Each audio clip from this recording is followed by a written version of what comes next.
ano 2198. A Terra já não é o centro do universo. Marte foi terraformado e vive sua própria revolução política. Estações orbitais em Júpiter extraem recursos. Colônias subterrâneas em Encélado respiram com tecnologia alienígena adaptada. A humanidade conquistou o espaço, mas nunca o compreendeu. Foi então que algo antigo acordou. A sonda Gaia 9, esquecida há mais de 50 anos no cinturão de Kepler 186, ativou sua comunicação de emergência. Nenhum comando havia sido enviado, nenhum operador a acionou. Ela simplesmente transmitiu. O que veio não foi imagem, nem linguagem, mas uma frequência, um som baixo, constante, oscilando como um batimento cardíaco eletrônico, perfeitamente ritmado. O estranho é que o sinal parecia reagir aos dados da Federação. Quanto mais tentavam decifrar, mais ele mudava. Era como se o sinal estivesse ouvindo. No centro da polêmica estava a doutora Elara Mendes, ex-astrobióloga da Agência Solar, demitida anos antes por propor que certas regiões do cosmos não abrigavam vida, mas consciência sem forma física. Suas teorias haviam sido ridicularizadas, mas agora a frequência soava como um "eu avisei". Doutora organizou uma expedição independente, financiada por um consórcio de cientistas dissidentes e empresários curiosos demais para resistir. Reuniram uma tripulação reduzida, um piloto com histórico de guerra em luas exóticas, um engenheiro de IA aposentado, uma linguista especializada em padrões neurais, e Elara, a única que dizia não estar indo atrás de uma resposta, mas atrás de uma pergunta.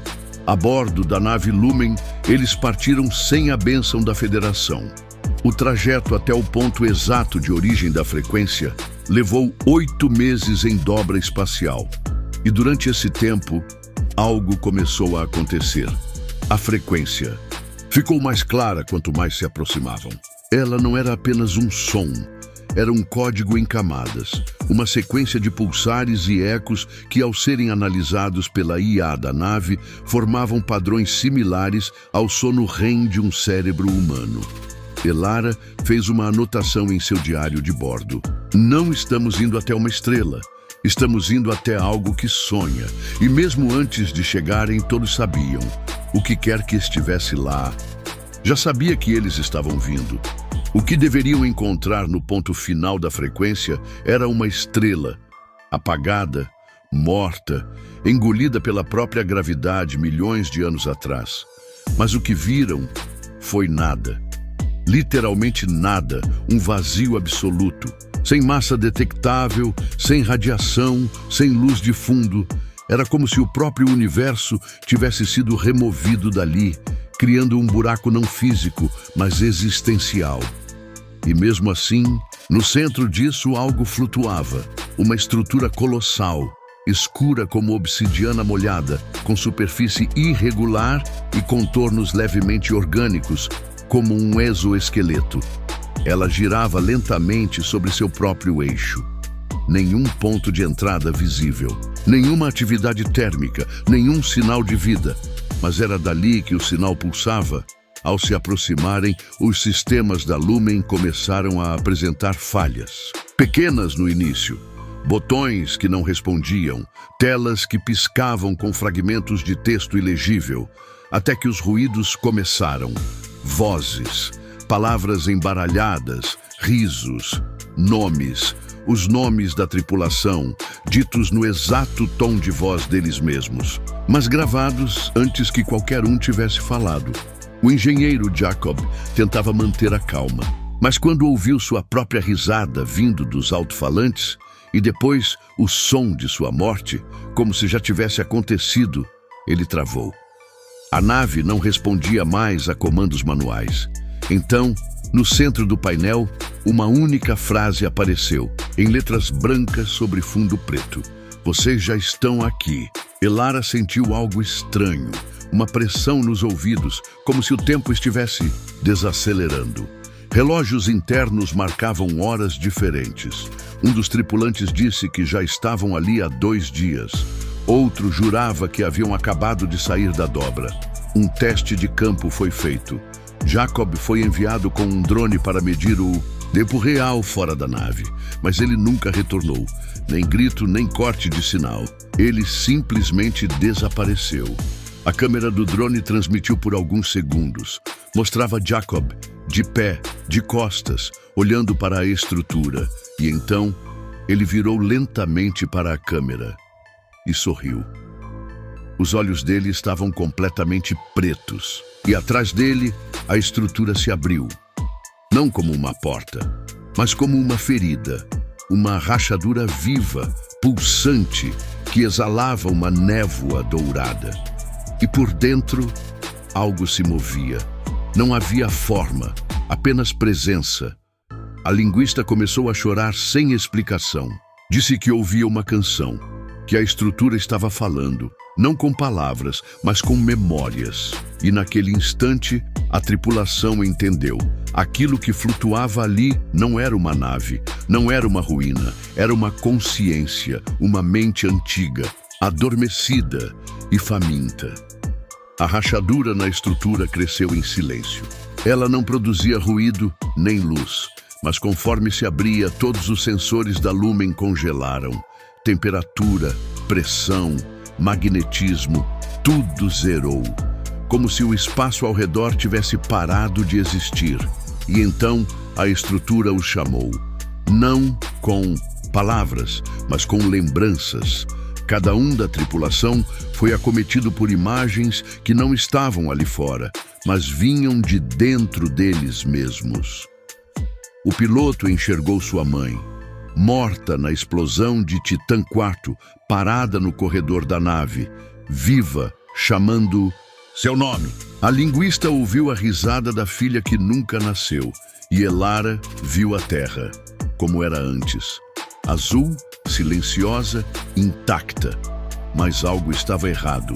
O planeta pulsava. A estrutura era um espelho. Não de corpos, mas de mentes. Ela reorganizava o ambiente conforme o estado emocional de quem estava dentro. Os corredores se contorciam como veias. O chão parecia respirar. E no teto surgiam olhos orgânicos que se fechavam assim que alguém os olhava. No centro disso tudo, havia um salão redondo, amplo, silencioso e dominado por um único objeto. Um cristal negro, flutuando a poucos metros do chão. Ele não emitia luz, ele a devorava.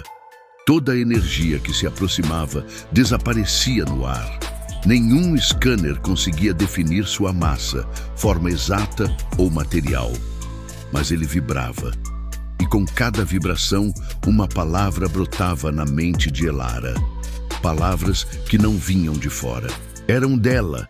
Pensamentos que ela ainda não tinha tido. O cristal falava diretamente à consciência, sem filtros, sem tempo. Um a um, os tripulantes começaram a se aproximar.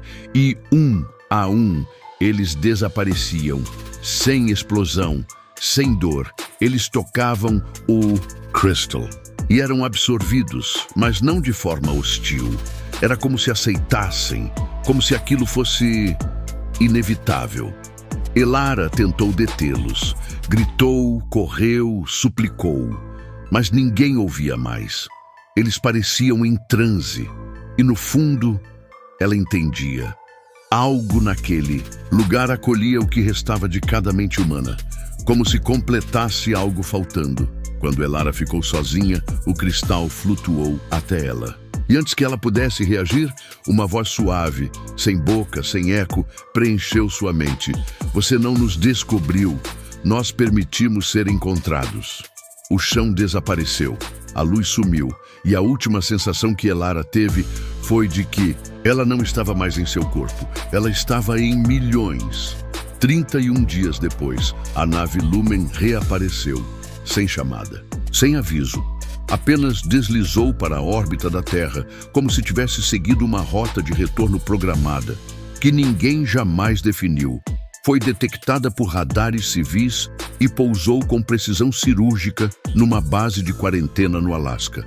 As portas se abriram sozinhas e dentro nenhum sinal da tripulação.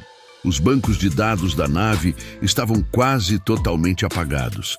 Não havia registros de vídeo, áudio ou rota de navegação.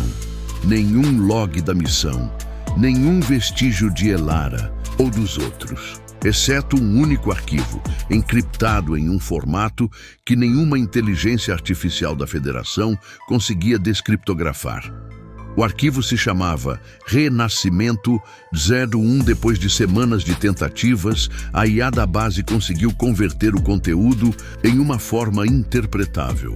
Uma sequência de frequências sonoras quase imperceptíveis ao ouvido humano, mas hipnóticas. Ao reproduzi-las, sensores começaram a captar impulsos cerebrais nos operadores, como se suas mentes estivessem tentando traduzir algo que não vinha do som, mas de dentro deles.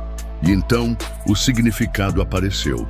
A mensagem era simples, repetida em todos os idiomas da Terra, codificada dentro de cada pulso.